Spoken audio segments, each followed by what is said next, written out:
ভাবতেছি এই মজার জিনিসটা কেন এত অল্প বানাইলাম। আবার আমার কষ্ট করে বানাইতে হবে, এত টেস্টি। কাঁচা আম থাকতে থাকতে এই মজাদার আচারটা একবার হলেও ট্রাই করবেন।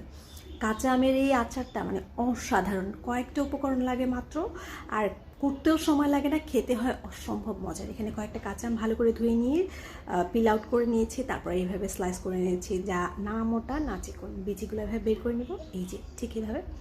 তারপরে একটা পাত্রে নিয়ে এখানে আমি গুড় ব্যবহার করছি, আপনারা চাইলে চিনি ব্যবহার করতে পারেন, তবে আমি গুড় করলাম। চিনিও করা যায়, গুড় দিলে স্বাদটা একটু বেশি আমার কাছে মনে হয়। তারপরে একটু মাখাই নিলাম এইভাবে করে, যাতে সব জায়গায় গুড়টা পৌঁছায় যায়। এখন 1 ঘন্টার জন্য এটাকে আমি রেস্টে রাখবো। একটা মশলা বানিয়ে নিচ্ছি।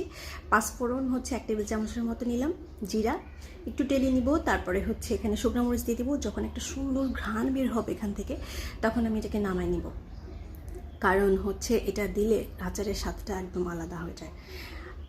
এখন আমি আমগুলাকে উঠাই দিলাম চুলায়, কিছুক্ষণ নাড়াচাড়া করে মিশাই দিলাম।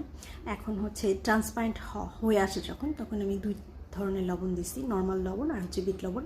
এটা স্বাদ অনুযায়ী দিতে হবে। তারপর নেড়ে মিশাই নেওয়া। কত সহজ তাই না করা।